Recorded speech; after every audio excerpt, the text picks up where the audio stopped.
그러나 한 번의 클릭, 그 순간 내 돈이 사라졌습니다. 요즘 스마트폰 금융 사기로 인해 피해를 보는 사람들이 급격히 늘어나고 있습니다. 특히 고령층을 대상으로 한 보이스피싱, 스미싱 가짜 투자 사기가 기승을 부리고 있습니다. 은행인데요. 고객님의 계좌에서 이상한 출금이 감지되었습니다. 자녀분이 급한 상황입니다. 지금 당장 돈을 보내주셔야 합니다. 이렇게 당황하게 만드는 전화 한 통에 수십 년간 모은 돈을 잃는 일이 벌어지고 있습니다. 스마트폰을 통한 금융 사기는 점점 더 정교해지고 있습니다. 나는 사기를 당하지 않겠지라고 생각하는 순간 바로 피해자가 될 수 있습니다. 고령층이 특히 위험한 이유는 스마트폰 사용이 익숙하지 않기 때문입니다. 은행 문자, 공공기관 메시지를 사칭한 링크를 한 번만 눌러도 돈이 빠져나갈 수 있습니다. 사기범들은 최신 기술을 활용하여 진짜 금융기관처럼 속이기 때문에 구별하기 어렵습니다. 이 문자 진짜일까? 이 전화 정말 은행에서 온 걸까? 작은 의심이 당신의 돈을 지키는 첫걸음입니다. 오늘 영상에서는 고령층을 노리는 스마트폰 금융 사기의 최신 수법과 이를 예방하는 방법을 알려드리겠습니다. 끝까지 시청하셔서 절대 피해자가 되지 않도록 주의하세요. 혹시 이런 경험 있으신가요? 스마트폰으로 문자가 하나 왔습니다. 고객님의 계좌에서 의심 거래가 발생했습니다. 링크를 눌러 확인하세요. 은행에서 온 것처럼 보여서 눌렀더니 갑자기 돈이 빠져나갔습니다. 또 다른 사례, 자녀나 손주를 사칭하는 보이스피싱 전화가 많아지고 있습니다. 엄마, 나 지금 급해. 핸드폰이 고장나서 다른 번호로 연락했어. 당장 돈 좀 보내줘. 부모의 마음을 이용해 급하게 송금하도록 유도하는 사기 수법입니다. 이렇게 사기를 당한 후 내가 어떻게 이런 걸 당했지? 하고 후회하는 분들이 많습니다. 하지만 사기범들은 정교한 심리전과 최신 기술을 사용해 피해자를 속이고 있습니다. 요즘은 가짜 경찰, 가짜 금융기관 직원, 가짜 검찰까지 등장하면서 더욱 정교한 수법을 사용합니다. 특히 고령층을 대상으로 한 금융사기 피해 금액이 점점 커지고 있습니다. 평생 모은 돈을 단 몇 분 만에 날릴 수도 있습니다. 금융사기는 남의 이야기가 아닙니다. 언제든 내가 대상이 될 수 있습니다. 하지만 조금만 주의하면 충분히 예방할 수 있습니다. 지금부터 대표적인 스마트폰 금융사기 유형과 대처법을 알려드리겠습니다. 한 번만 숙지해도 내 돈을 지킬 수 있습니다. 사기범들은 고령층이 금융사기에 취약하다는 점을 노립니다. 스마트폰 사용이 익숙하지 않고 문자나 링크를 무심코 클릭하는 경우가 많습니다. 첫 번째, 은행이나 공공기관에서 보내는 공식 문자와 가짜 문자를 구별하기 어렵습니다. 문자 안에 링크를 한 번만 눌러도 악성 코드가 설치될 수 있습니다. 두 번째, 고령층은 보이스피싱 전화에 쉽게 속을 가능성이 높습니다. 경찰, 검찰, 금융기관을 사칭하면 믿고 대응하는 경우가 많습니다. 세 번째, 급한 상황을 연출하면 당황해서 돈을 바로 보내는 경우가 많습니다. 예를 들면 자녀가 사고를 당했다는 식으로 긴박한 분위기를 조성합니다. 네 번째, 경제적 여유가 있는 고령층을 대상으로 한 투자 사기가 많아지고 있습니다. 안전한 투자입니다라는 말에 속아 전 재산을 날리는 경우도 있습니다. 다섯 번째, 사기범들은 최신 기술을 이용해 신뢰를 주는 방식으로 접근합니다. 은행 직원처럼 보이는 영상 통화까지 활용하며 정교하게 속입니다. 여섯 번째, 피해를 당한 후에도 신고하지 않고 숨기는 경우가 많습니다. 창피해서 가족들에게 말하지 않거나 돈을 되찾을 희망이 없다고 생각합니다. 고령층을 노리는 금융사기를 예방하려면 먼저 위험성을 제대로 인식하는 것이 중요합니다. 스마트폰을 활용하는 방식이 빠르게 변화하면서 고령층이 적응하는데 어려움을 겪고 있습니다. 은행 업무, 공공 서비스, 결제 서비스 등 모든 것이 스마트폰으로 이루어지고 있습니다. 첫 번째, 문자로 온 링크를 무심코 클릭하는 경우가 많습니다. 내 계좌에 문제가 생겼다는 메시지를 받고 확인하려다 악성 코드에 감염됩니다. 두 번째, 앱 설치 과정에서 보안 설정을 제대로 하지 않는 경우가 많습니다. 보안이 취약한 앱을 설치하면 개인정보가 해커에게 넘어갈 수 있습니다. 세 번째, 이중 인증을 설정하지 않아 계좌가 쉽게 해킹될 가능성이 높습니다. OTP나 2단계 인증을 설정하면 보안을 훨씬 강화할 수 있습니다. 네 번째, 공공 와이파이를 이용하다 해킹을 당하는 사례도 늘어나고 있습니다. 무료 와이파이에 접속하면 금융 정보가 노출될 위험이 큽니다. 다섯 번째, 은행 앱을 사용할 때 보안 프로그램을 설치하지 않으면 위험할 수 있습니다. 금융 거래 전용 보안 프로그램을 설치하는 것이 안전합니다. 여섯 번째, 스마트폰 사용법을 배우는 것이 사기 예방에 큰 도움이 됩니다. 가족이나 지인을 통해 스마트폰 사용법과 보안 설정을 익혀야 합니다. 스마트폰을 안전하게 사용하는 법을 알면 금융 사기의 위험을 크게 줄일 수 있습니다. 요즘 금융 사기범들은 전화와 문자를 통해 아주 자연스럽게 접근합니다. 특히 은행, 경찰, 검찰, 공공기관을 사칭하는 전화가 많아지고 있습니다. 첫 번째, 금융 사기범들은 긴급한 상황을 연출하여 당황하게 만듭니다. 지금 계좌에서 불법 자금 거래가 감지되었습니다. 빨리 조치하셔야 합니다. 두 번째, 공식 기관에서 보낸 것처럼 보이는 가짜 문자를 보내기도 합니다. 국민연금 추가 지급 확인하세요.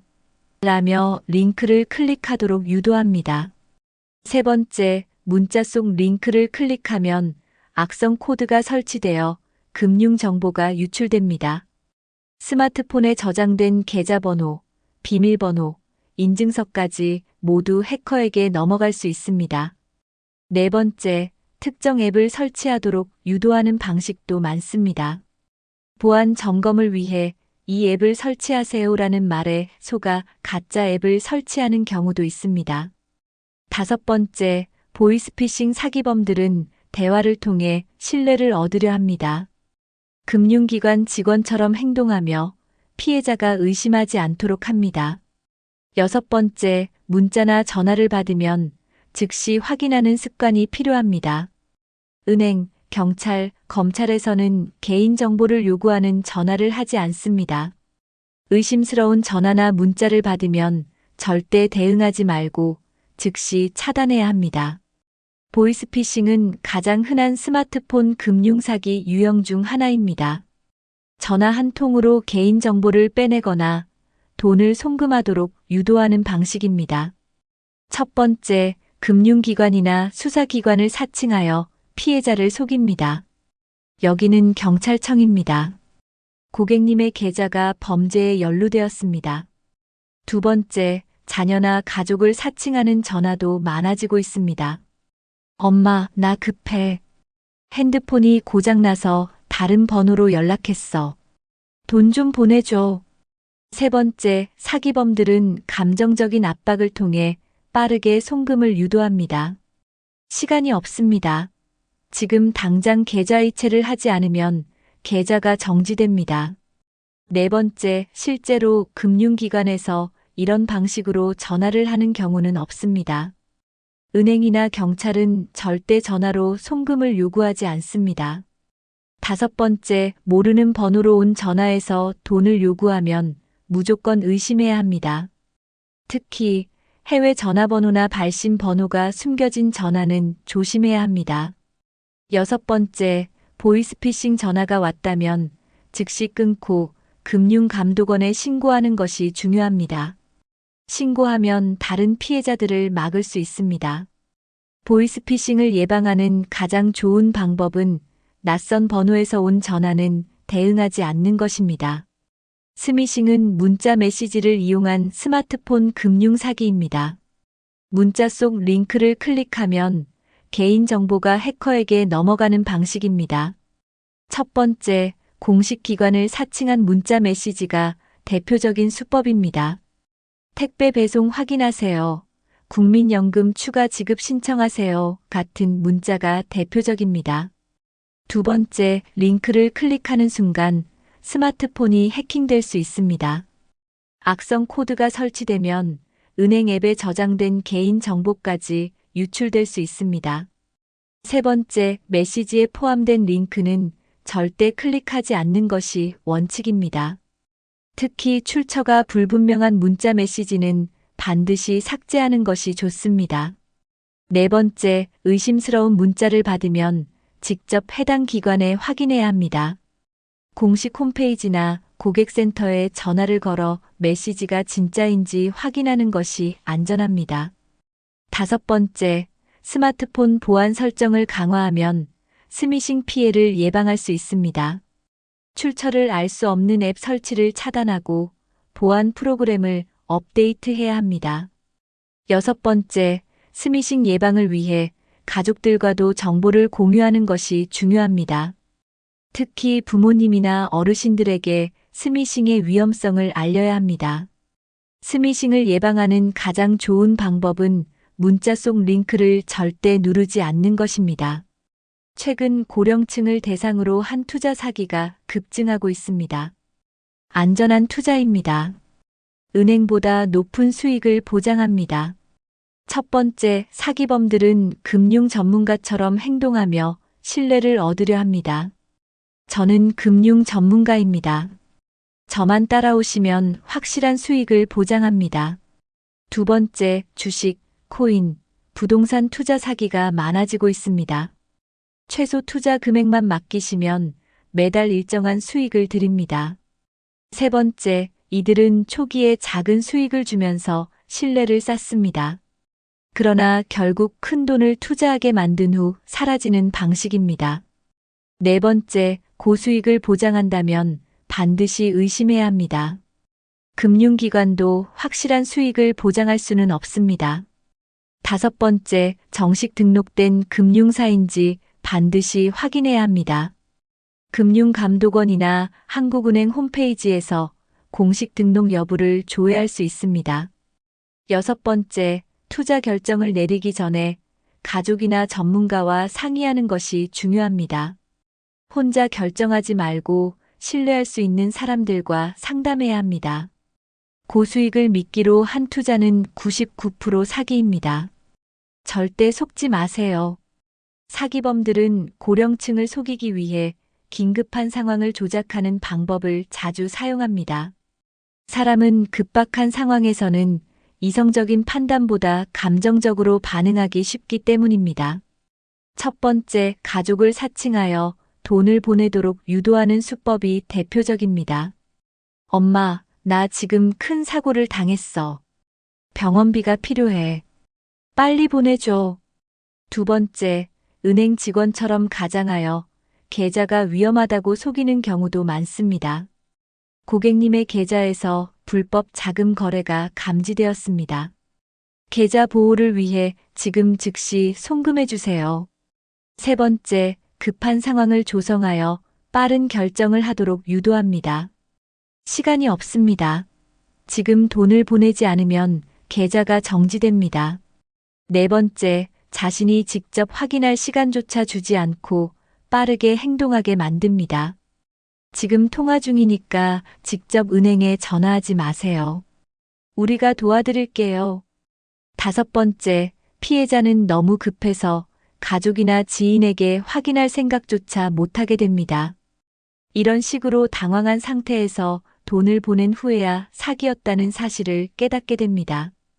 여섯 번째, 어떤 경우라도 돈을 보내기 전에 반드시 확인하는 습관이 필요합니다. 자녀가 사고를 당했다면 본인 휴대전화로 직접 연락해서 확인하는 것이 우선입니다. 긴급한 상황을 강조하는 전화나 문자는 무조건 의심하고 검증해야 합니다. 사기범들은 피해자가 의심하지 않도록 정교한 대화 기법을 사용합니다. 처음부터 돈을 요구하는 것이 아니라 천천히 신뢰를 쌓아가며 피해자를 조종합니다. 첫 번째, 자신이 금융 전문가, 공무원, 경찰 등 권위 있는 사람인 것처럼 행동합니다. 저는 금융감독원에서 나온 전문가입니다. 고객님의 자산을 보호해 드리겠습니다. 두 번째, 피해자가 신뢰하도록 다양한 정보를 미리 조사해 둡니다. 피해자의 이름, 주소, 계좌번호 등을 알고 접근하여 더욱 신뢰하게 만듭니다. 세 번째, 친절한 태도로 접근하여 장기간 연락하며 안심시키는 경우도 있습니다. 이제부터 제가 도와드릴 테니 걱정하지 마세요. 안전하게 해결해 드리겠습니다. 네 번째, 감정을 자극하여 의심을 차단하는 방식도 자주 사용합니다. 이건 가족을 위한 일입니다. 어머니, 아버지의 사랑을 보여주세요. 다섯 번째, 피해자가 의심하면 공격적인 태도로 위협하는 경우도 있습니다. 지금 신속하게 이체하지 않으면 법적인 문제가 생길 수도 있습니다. 여섯 번째, 대화를 통해 피해자를 서서히 조종하는 것이 금융사기의 핵심 기법입니다. 단순한 전화 한 통으로 끝나는 것이 아니라 며칠 동안 신뢰를 쌓아가며 유도합니다. 이런 정교한 사기 수법을 알고 있으면 미리 예방하는 데 도움이 됩니다. 한번 금융사기를 당한 사람은 다시 사기를 당할 가능성이 높습니다. 사기범들은 한 번 속아 넘어간 피해자 명단을 공유하며 추가 범죄를 저지릅니다. 첫 번째, 당신의 피해금을 되찾아 드리겠습니다. 라는 식의 2차 사기가 많습니다. 처음 당한 사기를 회복하고 싶은 심리를 이용하여 또 다른 사기를 저지릅니다. 두 번째, 이전 피해를 보상받을 수 있도록 도와드리겠습니다. 라는 거짓말에 속습니다. 사기 피해자는 불안한 상태이기 때문에 또 다른 사기 수법에 쉽게 걸려듭니다. 세 번째, 사기범들은 피해자의 정보와 심리를 정확하게 분석합니다. 지난번 피해 때문에 힘드셨죠? 이번에는 확실하게 보호해 드리겠습니다. 네 번째, 돈을 한 번 보내면 추가 송금을 유도하는 경우가 많습니다. 처음 보낸 돈은 보증금입니다. 최종 송금을 해야 환급이 가능합니다. 다섯 번째, 사기 피해를 당한 후에도 경찰에 신고하지 않는 경우가 많습니다. 창피하거나 돈을 돌려받을 희망이 없다고 생각해서 그냥 넘어가는 경우도 있습니다. 여섯 번째, 한 번 사기를 당했다고 해서 다시 당하지 않으리란 법은 없습니다. 사기범들은 이 사람은 쉽게 속는다라고 판단하고 계속 접근합니다. 금융 사기를 한 번 경험했다면 이후에는 더욱 철저하게 예방해야 합니다. 모르는 번호로 걸려온 전화는 항상 의심해야 합니다. 요즘 금융 사기범들은 발신 번호를 조작할 수도 있기 때문에 더욱 주의해야 합니다. 첫 번째, 공식적인 기관은 절대 전화로 돈을 요구하지 않습니다. 은행, 경찰, 검찰에서 송금을 하라는 요청을 하면 무조건 사기입니다. 두 번째, 가족을 사칭한 전화가 오면 반드시 본인에게 직접 확인해야 합니다. 휴대전화가 고장나서 다른 번호로 연락했다는 말도 사기일 가능성이 큽니다. 세 번째, 문자로 온 링크는 절대 클릭하지 말고 즉시 삭제해야 합니다. 은행이나 공공기관에서 보내는 문자는 직접 고객센터에서 확인하는 것이 안전합니다. 네 번째, 금융기관 공식 홈페이지나 앱을 통해 직접 확인하는 습관을 들여야 합니다. 고객님의 계좌가 위험합니다. 라는 문자 메시지는 직접 은행에 전화하여 확인해야 합니다. 다섯 번째, 의심스러운 번호는 차단하고 경찰청이나 금융감독원에 신고해야 합니다. 신고하면 추가 피해를 막을 수 있으며 사기범을 추적하는 데도 도움이 됩니다. 여섯 번째, 금융사기에 대해 가족, 친구들과 정보를 공유하는 것이 중요합니다. 나만 조심하면 된다가 아니라 주변 사람들에게도 경각심을 심어주는 것이 필요합니다. 스마트폰 금융 사기를 예방하려면 무엇보다도 의심하는 습관이 가장 중요합니다. 금융 사기를 예방하려면 스마트폰 보안을 철저하게 설정해야 합니다. 단순히 전화나 문자를 조심하는 것만으로는 충분하지 않습니다. 첫 번째, 모든 금융 관련 앱에는 2단계 인증을 설정하는 것이 중요합니다. 계좌 이체 시 OTP 인증이나 추가 비밀번호 입력을 요구하는 기능을 활성화해야 합니다. 두 번째, 출처가 불분명한 앱은 절대 설치하지 않아야 합니다. 가짜 금융 앱이 많아지고 있으므로 반드시 공식 앱스토어에서만 다운로드해야 합니다. 세 번째, 스마트폰의 보안 기능을 항상 최신 상태로 유지해야 합니다. 정기적으로 운영체제와 보안 프로그램을 업데이트하여 해킹 위험을 줄일 수 있습니다. 네 번째, 스마트폰 잠금 설정을 강력하게 해두는 것이 좋습니다. 패턴, 지문, 얼굴 인식 같은 보안 기능을 활용하면 타인이 쉽게 접근할 수 없습니다. 다섯 번째, 공공 와이파이를 사용할 때는 금융 거래를 하지 않는 것이 원칙입니다. 무료 와이파이를 사용하면 개인 정보가 유출될 가능성이 높아집니다. 여섯 번째, 출처를 알 수 없는 문자나 이메일은 절대 열어보지 않아야 합니다. 특히 금융기관을 사칭한 메시지는 링크를 클릭하지 않고 직접 확인하는 것이 안전합니다. 보안 설정만 철저하게 해도 금융 사기를 예방할 확률이 훨씬 높아집니다. 금융 사기 예방을 위해서는 가족과 함께 정보를 공유하는 것이 필수적입니다. 특히 스마트폰 사용이 익숙하지 않은 부모님이나 어르신들에게 사기 수법을 알려야 합니다. 첫 번째, 금융 사기 유형과 예방 방법을 주기적으로 교육하는 것이 중요합니다. 새로운 사기 수법이 계속 등장하므로 최신 정보를 알고 있어야 합니다. 두 번째, 가족 간의 비상 연락망을 만들어 의심스러운 연락을 즉시 확인해야 합니다. 자녀를 사칭한 전화가 오면 반드시 본인에게 직접 전화해 확인하는 것이 원칙입니다. 세 번째, 사기 피해를 당한 사례를 공유하면 예방 효과가 더욱 커집니다.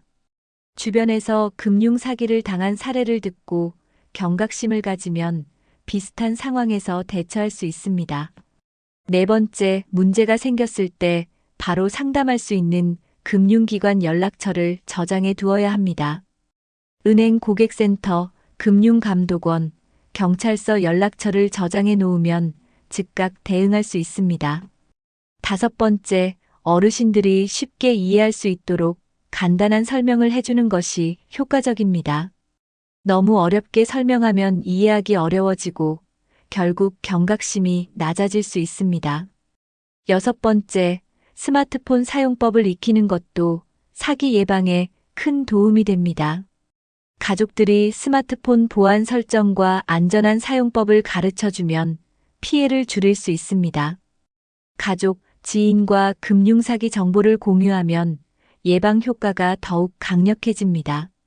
금융사기를 당했다면 가장 먼저 해야 할 일은 즉시 신고하는 것입니다. 시간이 지체될수록 피해 금액을 되찾기가 어려워집니다. 첫 번째, 사기범에게 돈을 송금했다면 즉시 은행에 연락하여 계좌 지급 정지를 요청해야 합니다. 지급 정지를 하면 상대방이 돈을 인출하기 전에 막을 수 있습니다. 두 번째, 경찰서와 금융감독원에 신고하면 추가적인 피해를 방지할 수 있습니다. 사기범을 추적하는 데에도 도움이 되며 다른 피해자를 예방할 수 있습니다. 세 번째, 사기와 관련된 문자, 전화, 계좌번호 등의 증거를 모두 보관해야 합니다. 신고할 때 증거가 많을수록 조사가 빠르게 진행됩니다. 네 번째, 가족이나 가까운 사람들에게도 피해 사실을 알려야 합니다. 본인뿐만 아니라 가족이 추가적인 사기 피해를 입지 않도록 대비할 수 있습니다. 다섯 번째, 인터넷 게시판이나 커뮤니티의 사기 수법을 공유하면 더 많은 사람을 보호할 수 있습니다. 금융사기 사례를 알리는 것이 또 다른 피해자를 막는 데 큰 도움이 됩니다. 여섯 번째, 은행과 금융기관의 피해 보상 절차를 확인하는 것이 중요합니다. 특정 경우에는 일부 금액을 보상받을 수 있는 제도가 마련되어 있습니다. 빠르게 신고하고 계좌 지급 정지를 하면 피해를 최소화할 수 있습니다. 금융 사기를 당했다면 반드시 경찰과 금융감독원에 신고해야 합니다. 신고하면 사기범을 추적할 가능성이 높아지고 피해 보상을 받을 수 있는 기회가 생깁니다. 첫 번째, 경찰 신고는 112로 전화하거나 가까운 경찰서에 직접 방문하면 됩니다. 인터넷 경찰청 홈페이지에서도 신고 접수가 가능합니다.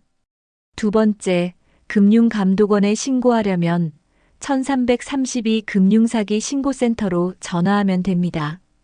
금융감독원은 피해 사실을 조사하고 금융기관과 협력하여 조치를 취합니다. 세 번째, 금융사기 피해를 당한 경우 사이버 수사대에 신고하는 것도 가능합니다. 사이버 범죄 관련 신고는 경찰청 사이버 안전국 홈페이지에서 접수할 수 있습니다. 네 번째, 신고할 때는 피해 사실을 정확하게 설명하고 증거를 제출해야 합니다. 송금 내역, 문자 메시지, 통화 녹음 파일 등을 증거로 제시하면 조사에 도움이 됩니다. 다섯 번째, 신고 후에는 금융기관과 지속적으로 연락하면서 계좌 지급 정지 여부를 확인해야 합니다.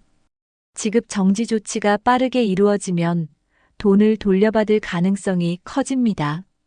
여섯 번째, 신고 후에도 추가적인 사기 시도가 있을 수 있으므로 더욱 주의해야 합니다. 사기범들은 신고한 피해자를 다시 노리고 추가적인 피해를 입히려는 경우가 많습니다. 경찰과 금융감독원에 신고하는 것이 금융사기 피해를 줄이는 가장 효과적인 방법입니다. 금융사기를 당했다고 해서 반드시 돈을 잃는 것은 아닙니다. 빠르게 대응하면 일부 금액을 되찾을 수 있는 가능성이 있습니다. 첫 번째, 사기 피해를 당한 즉시 사기 이용 계좌 신고를 해야 합니다. 경찰서나 금융감독원 1332에 신고하면 해당 계좌를 지급 정지할 수 있습니다. 두 번째, 금융 분쟁 조정 절차를 활용하면 보상을 받을 수도 있습니다. 금융감독원의 금융분쟁조정위원회에 신청하면 피해 보상을 받을 가능성이 생깁니다. 세 번째, 보이스피싱, 스미싱 등 금융사기 피해자는 금융권 공동 대응 시스템을 활용할 수 있습니다. 여러 금융기관이 협력하여 피해자의 돈을 되찾을 수 있도록 돕는 제도입니다. 네 번째, 사기 피해 금액이 클 경우 민사소송을 진행할 수도 있습니다. 하지만 사기범이 돈을 이미 인출한 경우 보상받기가 어려울 수 있습니다. 다섯 번째, 금융회사에 과실이 있다면 해당 금융기관을 통해 일부 보상을 받을 수도 있습니다. 은행이나 카드사가 보안 조치를 소홀히 했다면 피해 보상 책임을 물을 수 있습니다. 여섯 번째, 사기를 당한 경우 피싱 사기 피해자 구제 제도를 활용하면 보상받을 가능성이 있습니다. 일정 요건을 충족하면 금융기관이 피해액을 보전해주는 시스템이 존재합니다. 금융사기 피해를 줄이려면 신속한 신고와 적절한 절차를 밟는 것이 가장 중요합니다. 오늘 영상에서는 고령층을 대상으로 한 스마트폰 금융사기의 위험성과 예방법에 대해 알아봤습니다. 스마트폰이 편리해진 만큼 이를 이용한 금융사기도 점점 더 정교해지고 있습니다. 나는 사기를 당하지 않을 거야라고 생각하는 순간 오히려 더 위험할 수 있습니다. 사기범들은 심리적 압박과 최신 기술을 이용해 철저히 계획된 방식으로 접근합니다. 한순간의 실수로 평생 모은 돈을 잃을 수도 있습니다.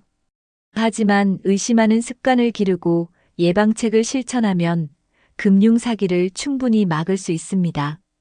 여러분은 금융사기 예방을 위해 어떤 노력을 하고 계신가요?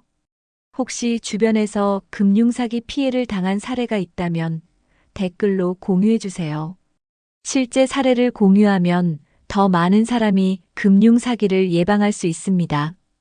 의심되는 전화나 문자를 받았을 때 어떻게 대응하는 것이 가장 좋을까요? 여러분의 생각을 댓글로 남겨주시면 함께 이야기 나누며 더 안전한 금융 생활을 만들어 갈 수 있습니다. 이 영상이 유익했다면 좋아요와 구독을 눌러주세요. 그리고 부모님이나 스마트폰 금융 사기가 걱정되는 지인분들에게도 꼭 공유해주세요. 앞으로도 여러분이 금융 사기로부터 안전한 생활을 할 수 있도록 유익한 정보를 전해드리겠습니다. 오늘도 안전한 하루 보내세요. 감사합니다.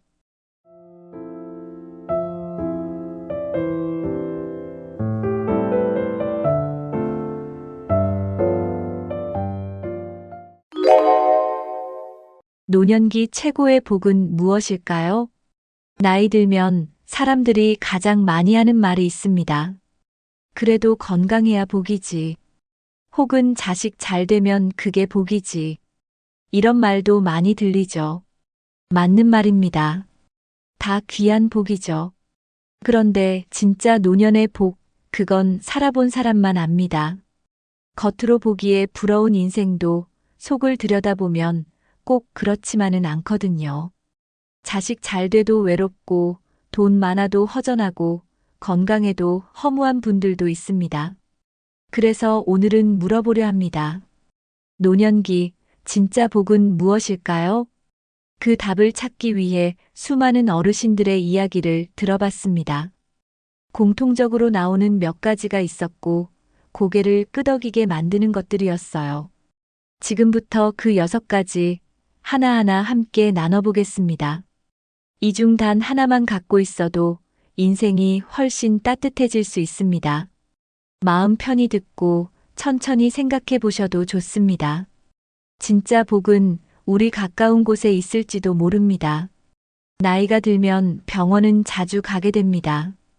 그런데 병원에 너무 익숙해지면 삶이 병원 중심으로 흘러가기도 하죠. 큰 병 없이 지낼 수 있다면 그게 가장 큰 복입니다. 물론 완전히 병원을 안 가는 건 어렵습니다. 하지만 덜 가도 되는 몸을 유지하는 것, 그게 진짜 복입니다. 아프지 않은 하루, 그냥 평범하게 지내는 하루가 얼마나 소중한지 우리는 압니다. 무릎이 아프지 않고 소화도 잘 되고 밤에 잠도 푹 잘 수 있다면 그 자체가 선물입니다. 병원비 걱정 안 하고 시간 맞춰 약 챙기지 않아도 되는 살. 그게 바로 많은 분들이 말하는 살기 편한 몸입니다. 자식 잘 된 것도 좋지만 내 몸이 괜찮은 게 훨씬 현실적인 복입니다. 건강해야 하고 싶은 것도 하고 사람도 만날 수 있잖아요. 걷는 게 어렵고 식사가 불편해지면 세상이 참 좁아집니다. 지금 내가 직접 밥 먹고 걸을 수 있다면 그건 절대 당연한 게 아닙니다. 몸이 나빠지면 느껴지죠. 건강은 있을 때가 진짜 복이라는 걸. 병원 덜 가는 몸, 그게 노년기의 첫 번째 복입니다. 이 나이에 무슨 운동이야, 이런 말 많이들 하시죠. 그런데 바로 그 나이여서 운동이 더 필요합니다. 거창한 운동 말고 하루 10분만 걸어도 몸이 달라집니다. 아침에 햇살 받으면서 천천히 걷기만 해도 기분이 좋아져요. 혈액순환도 되고 소화도 잘 되고 무릎도 덜 아프다고들 하시죠. 특히 계단 대신 평지 위주로 걸으면 관절에도 부담이 없습니다. 의자에 앉아 발 들기, 벽 짚고 다리 들어 올리기 같은 동작도 충분한 운동입니다. 운동은 젊은 사람만 하는 게 아니라 나이 들수록 더 꼭 해야 하는 거예요. 근육이 줄어드는 걸 막아주고 넘어짐도 덜하게 해줍니다. 기운이 없어도 조금씩 움직이다 보면 어느 순간 체력이 올라온 걸 느끼실 거예요. 매일 같은 시간에 같은 장소에서 반복하면 습관처럼 자리 잡습니다. 친구와 같이 산책하거나 시장 가는 길도 운동이라 생각해 보세요. 운동은 따로 하는 게 아니라 생활 안에서 자연스럽게 실천하면 됩니다. 하루 10분이지만 1년 쌓이면 몸도 마음도 확실히 달라집니다. 그래서 노년의 복, 운동하는 몸에서 시작된다고 말할 수 있어요. 건강이 좋다는 건 꼭 몸이 완벽하다는 뜻은 아닙니다. 스스로 밥 먹고 씻고 옷 입을 수 있는 것. 그게 자립입니다. 누군가의 도움 없이 내 힘으로 할 수 있는 일이 많을수록 삶이 편해집니다. 자립이 가능하면 스스로에 대한 자신감도 생기고 자존감도 지켜집니다. 반대로 누군가에게 의존해야 하는 일이 많아지면 마음이 불편해지죠. 이거 좀 도와줘 말하는 게 미안해지고 점점 소극적이 됩니다. 그래서 노년기에는 건강 그 자체보다 자립이 가능한지가 더 중요합니다. 자립은 신체적인 것뿐 아니라 정신적인 부분까지 포함됩니다. 내가 내 하루를 스스로 계획하고 행동할 수 있다는 게 큰 힘입니다. 거동이 불편해도 손으로 할 수 있는 일이 있고 말로 나눌 수 있는 것도 많습니다. 몸을 챙긴다는 건 곧 마음도 함께 챙기는 일입니다. 자립이 가능하면 삶의 만족감도 더 높아집니다. 돈이나 자식보다도 내 손발이 잘 움직이는 게 얼마나 든든한지 모릅니다. 그래서 노년기 최고의 복은 바로 내가 나를 돌볼 수 있는 몸입니다. 자립 가능한 건강, 그게 마음의 여유를 만들어줍니다. 자식이 아무리 잘해줘도 매일 옆에 있어주긴 어렵습니다.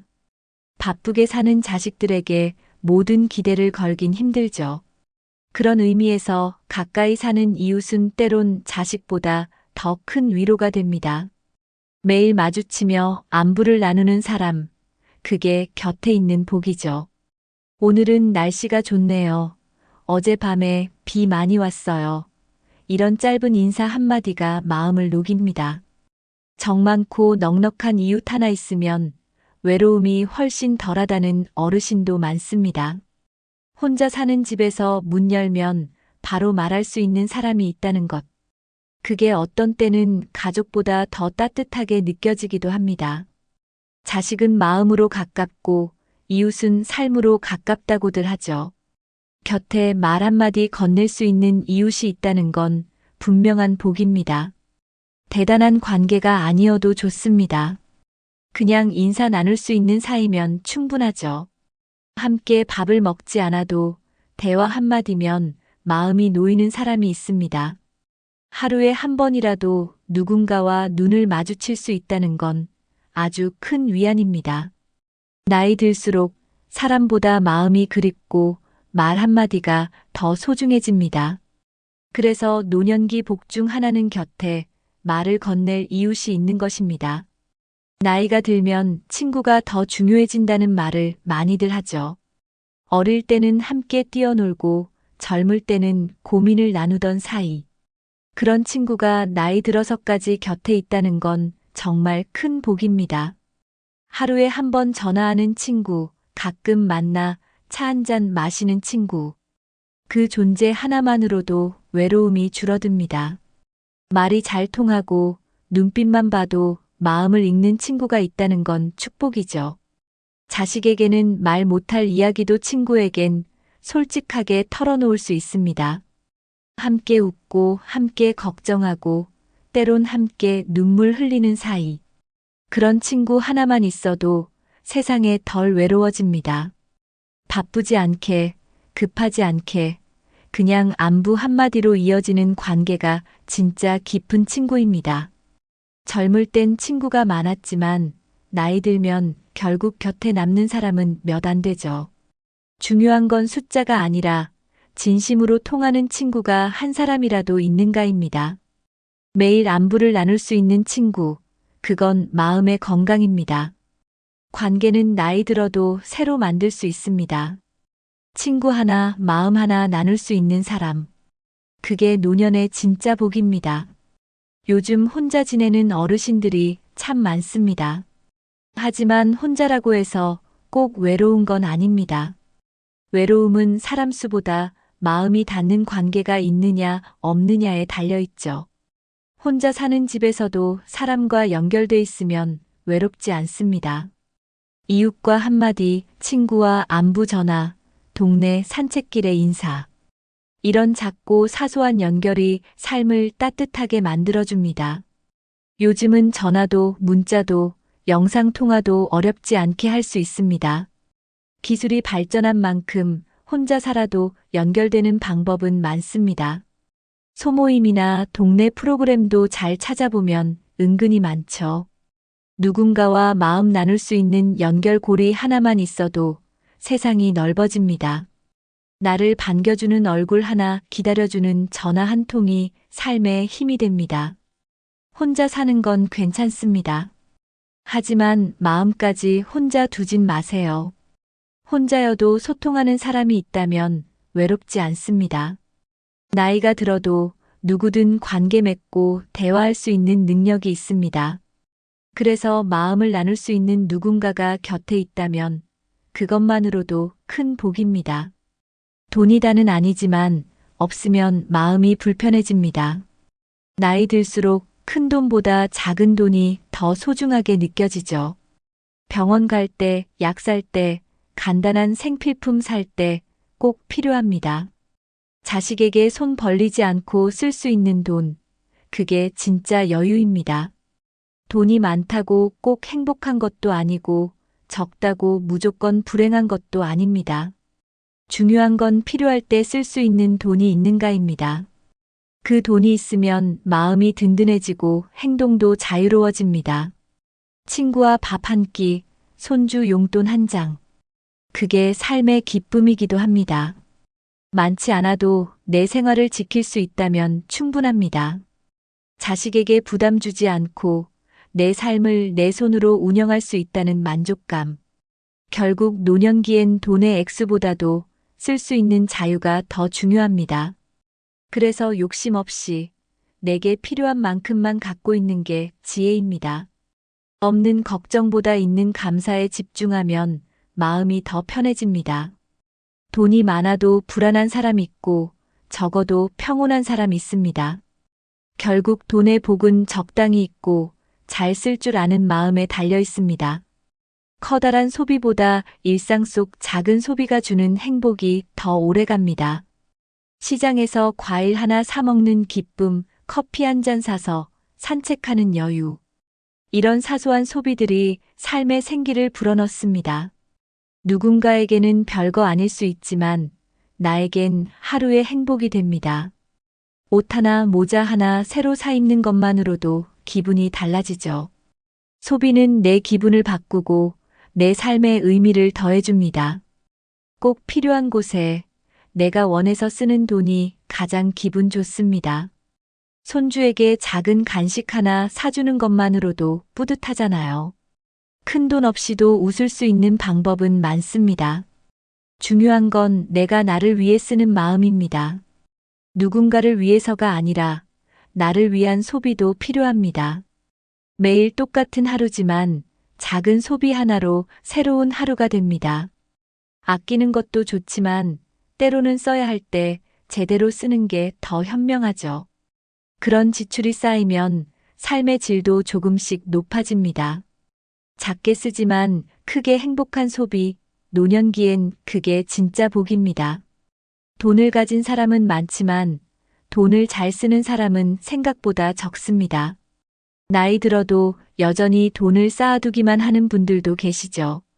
하지만 돈은 모으는 것보다 잘 쓰는 것이 더 중요해집니다. 내가 나를 위해 쓸 수 있는 용기, 그게 진짜 복입니다. 자식에게 다 물려주고 정작 본인은 힘들게 사는 어르신들도 많습니다. 물론 자식 사랑은 귀하지만 내 삶도 존중받아야 하잖아요.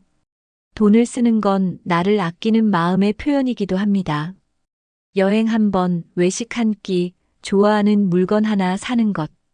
그게 삶의 활력이 되고 마음의 여유가 됩니다. 쓸 줄 알아야 그 돈이 나를 살게 합니다. 아무리 많아도 쓰지 않으면 의미가 없죠.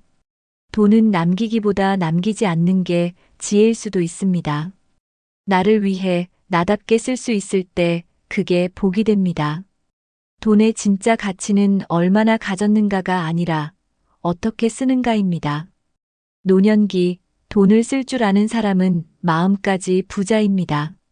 나이가 들수록 잠이 얕아지고 자주 깨는 분들이 많습니다. 하지만 잠을 잘 자는 건 건강과 직결되는 중요한 복입니다. 푹 자고 일어나면 하루가 훨씬 가볍고 덜 피곤하죠. 반대로 잠을 설치면 기운도 없고 하루 내내 무기력해집니다. 숙면은 면역력과도 관계가 깊어서 감기나 통증도 줄여줍니다. 뼈와 근육이 회복되는 시간도 대부분 잠자는 동안입니다. 뇌도 잠자는 동안 정리되고 회복되기 때문에 기억력에도 영향을 줍니다. 잠을 제대로 못 자면 마음도 예민해지고 신경도 날카로워집니다.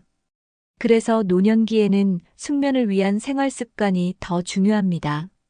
너무 늦게 자거나 TV를 켜놓고 자는 건 피하는 게 좋습니다. 카페인이나 늦은 저녁 식사도 숙면을 방해하는 요소입니다. 일정한 시간에 자고 일어나는 리듬을 만드는 것이 핵심입니다. 편안한 침구, 조용한 환경도 숙면에 도움이 됩니다. 잘 자는 노인은 덜 아프고 덜 예민하며 더 활기차게 살아갑니다. 그래서 편안히 잠드는 밤은 노년기에 아주 소중한 복입니다. 새벽에 자주 깨는 분들 정말 많습니다. 잠이 들었다가 한두 시간 후에 깨면 다시 잠들기도 어렵죠.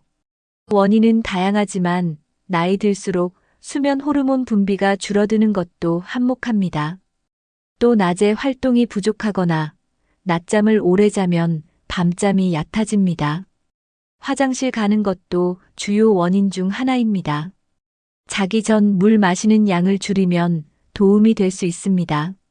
스마트폰이나 TV 화면의 밝은 불빛도 수면에 영향을 줍니다. 대신 책을 읽거나 조용한 음악을 듣는 것이 좋습니다. 스트레칭이나 간단한 명상도 잠들기 전에 큰 도움이 됩니다. 새벽에 깼을 때 억지로 다시 자려고 하기보다 잠시 편하게 쉬는 것도 방법입니다. 이때 조급해하지 않는 것이 중요합니다. 밤잠이 부족하면 낮에 햇빛을 쬐면서 가볍게 움직이는 게 좋습니다. 규칙적인 생활 리듬이 결국 수면 패턴을 안정시켜줍니다. 수면제보다는 자연스럽게 몸을 이완시키는 습관이 더 오래갑니다. 잠은 조절하는 것이 아니라 부드럽게 유도하는 것이라는 걸 기억해 주세요. 잠을 잘 자면 몸뿐 아니라 마음도 달라집니다. 밤새 뒤척이고 피곤하면 작은 일에도 예민해지죠. 반대로 푹 자고 일어나면 별일 없어도 기분이 좋아집니다. 그래서 편안한 잠자리는 몸뿐 아니라 마음의 안정에도 중요합니다. 침대나 요가 너무 딱딱하거나 푹 꺼지면 불편함이 생깁니다. 베개 높이도 내 목과 어깨에 맞는 게 좋습니다. 방 안 온도와 조명도 숙면에 큰 영향을 미칩니다. 너무 덥거나 추우면 잠이 들기 어렵고 자주 깹니다. 조명은 어둡고 따뜻한 톤이 안정감을 줍니다. 수면 전에 따뜻한 물로 발을 씻는 것도 몸을 편하게 해줍니다. 잠자리는 하루를 마무리하는 공간입니다. 그래서 가장 편하고 따뜻해야 마음도 놓일 수 있습니다. 잠을 잘 자는 사람은 삶의 만족도가 높다는 연구 결과도 있습니다. 건강한 잠이 쌓이면 삶 전체의 리듬도 바뀝니다. 그래서 노년기 복 중 하나는 편안한 잠자리라고 말할 수 있습니다. 일할 때는 바쁘게 살았고 퇴직 후에는 갑자기 시간이 많아집니다. 처음엔 좋지만 점점 허전해지고 공허해지죠. 이유는 단 하나 쓸모라고 느낄 만한 자리가 사라지기 때문입니다. 아침에 일어나 오늘 뭐 하지? 라는 질문이 반복되면 마음이 무거워집니다. 누군가가 나를 필요로 하고 내가 할 일이 있다는 건 큰 위안이 됩니다. 그게 없으면 존재감이 점점 줄어드는 느낌이 들죠. 나 없이도 다 잘 굴러가네 싶은 마음이 들면 더 외로워집니다. 하지만 사소한 일이라도 내가 맡을 역할이 있다면 삶의 중심이 생깁니다. 설거지를 맡아도 좋고 쓰레기 분리수거를 도맡아도 좋습니다. 집안에서도 내가 꼭 필요한 사람이란 걸 느끼게 해주는 일이 필요합니다. 자식이 말 한마디라도 아버지 이거 좀 도와주세요 하면 힘이 납니다. 작은 역할 하나가 하루를 의미 있게 만들어줍니다. 쓸모는 직업이 아니라 관계와 일상 속에서 만들어지는 겁니다. 내가 있는 자리에 누군가 웃고 내가 하는 일로 도움을 받는다면 그게 존재감입니다. 그래서 노년기 복 중 하나는 내가 쓸모 있는 사람이라는 자부심입니다. 몸을 움직이게 하는 건 체력보다 마음입니다. 아침에 눈을 떴을 때 나를 기다리는 일이 있다는 것. 그게 얼마나 큰 복인지 모릅니다. 동네 복지관 봉사활동, 경로당 일손 돕기, 그것만으로도 삶이 달라집니다. 누군가에게 따뜻한 밥 한 끼를 차려주는 일도 큰 의미가 됩니다. 텃밭 가꾸기도 내 손으로 키운 작물에서 뿌듯함을 느낄 수 있습니다. 작은 상추 한 장이 나를 움직이게 하고 삶의 생기를 불어넣죠. 손주 돌보기는 체력적으로 힘들지만 마음은 더없이 따뜻해지는 일입니다. 아이를 안고 있는 그 순간만큼은 내가 꼭 필요한 사람이 됩니다. 물론 무리하면 안 되지만 내 역할이 있다는 감각은 삶을 활기차게 합니다. 아버지가 계셔서 든든해요. 할머니 덕분에 아이가 잘 커요. 이런 말 한마디가 노년의 자존감을 지켜줍니다. 누구든 쓸모 있는 존재로 살아갈 수 있습니다. 몸이 불편해도 말 한마디 따뜻하게 건네는 것만으로도 누군가에게 힘이 됩니다. 누군가에게 필요하다는 느낌, 그게 삶의 동력이 됩니다. 그래서 노년기에는 나를 움직이게 하는 이유가 곧 복입니다. 나이가 들면 도움을 받는 입장이 더 많아지는 것 같아 속상할 때가 있습니다. 하지만 여전히 나는 누군가에게 힘이 될 수 있는 사람입니다. 따뜻한 말 한마디, 조언 한마디도 누군가에게는 큰 도움이 됩니다. 선생님 말씀 듣고 용기 났어요. 이런 말 한마디가 오히려 나를 살게 하죠. 주변에서 나를 찾아주는 이유는 아직 내 안에 에너지가 있다는 뜻입니다. 내가 가진 삶의 경험은 젊은 사람들에겐 소중한 자산이 됩니다. 이야기를 나누고 들려주는 것만으로도 누군가에겐 길잡이가 됩니다. 무언가를 주는 사람이 된다는 건 여전히 내가 누군가의 힘이란 증거입니다. 작은 일에도 감사 인사를 듣는 순간 내가 살아있다는 감각이 더 선명해집니다. 누군가에게 도움이 되는 내가 자랑스럽게 느껴집니다. 도움을 주는 일이 거창할 필요는 없습니다. 단지 존재만으로도 위로가 되는 사람이 있거든요. 나 때문에 누군가 웃는다는 생각만으로도 가슴이 따뜻해집니다. 그런 감각이 삶을 살맛나게 만들고 외로움을 이기게 해줍니다. 그래서 노년의 복은 누군가에게 여전히 힘이 되는 나로 남아있다는 겁니다. 몸이 건강해도 마음이 불편하면 금방 지칩니다. 반대로 몸이 조금 불편해도 마음이 편하면 하루가 훨씬 가볍습니다. 실제로 많은 전문가들이 마음이 몸을 만든다고 말하죠. 마음이 편해야 밥도 맛있고 잠도 잘 오고 사람도 덜 미워집니다. 스트레스는 눈에 보이지 않지만 몸속에서 병을 만들기도 합니다. 그래서 노년기에는 무엇보다 마음 건강을 챙기는 것이 중요합니다. 마음이 가라앉아 있으면 움직이기도 싫고 말수도 줄어듭니다. 반대로 웃을 일이 생기고 마음이 편해지면 자연스럽게 몸도 따라 움직입니다. 화내지 않고 탓하지 않고 그냥 흘려보내는 마음이 복입니다. 사람 때문에 상처도 받고 걱정도 생기지만 그걸 오래 품지 않는 게 지혜입니다. 몸보다 더 빨리 무너지는 건 마음입니다. 하지만 마음도 스스로 돌보면 다시 힘을 되찾을 수 있습니다.